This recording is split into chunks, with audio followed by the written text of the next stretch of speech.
wax ka ogow 5 dhibaato oo uu cayilku leeyahay. Qodobka koowaad, qofka cayilan waxa ku adag inuu gaari raaco marka uu damcayo inuu magaalka aado. Wuxuu dhib badan u maraa sidii uu gaari ku heli lahaa, wuxuuna in badan taagnaa dariiqyada.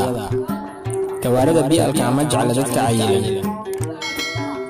Qodobka labaad, marka uu gaari helo oo uu gaariga raaco, wuxuu dhibaato badan kala kulmaa dadweynaha. waxayna in badan ku dhahaan iga siko iyo boosku nama deeqo. Kulayl ayaa tahay, ha ii soo dhawaanin iyo erayo kale. Sidoo kale, gawaarida bi'alka kirishbooyga ayaa lacag badan ku xujeeya, isagoo ku cadaadinaya una sheegaya inuu buuxshay boos loogu talagala 2 qof, maadaama uu yahay qof aad u cayilan.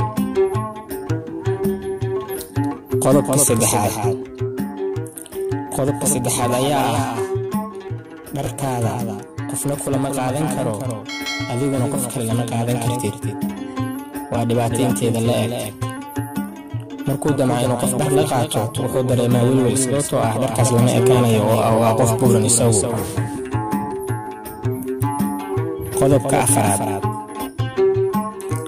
Qodobka afraad ayaa ah marka uu damca inuu qof meel u raaco, waxaa ku adkaanaysa inuu qofkaas la lugayo oo isagu daalayaa.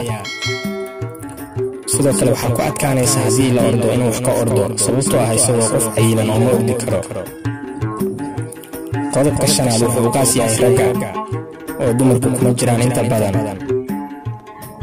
qodobkaas ayaa ah ragga cayilan inta badan ma jecla dumarku, sababtoo ah waxay ku xantaan inuusan waxba qaban karin iyo waxyaabo la mid ah. cayilku waa dhibaatayntiisa la eg. cayilkaas ragga u qaaska ah waxaa inta badan qasab noqota inay raggu markay weynaanayaan cayilka iska jiraan, sabab la xiriirta inay guurka ka daahaan. maxaa yeelay dumarka ayaa ka fogaada ragga cayilan.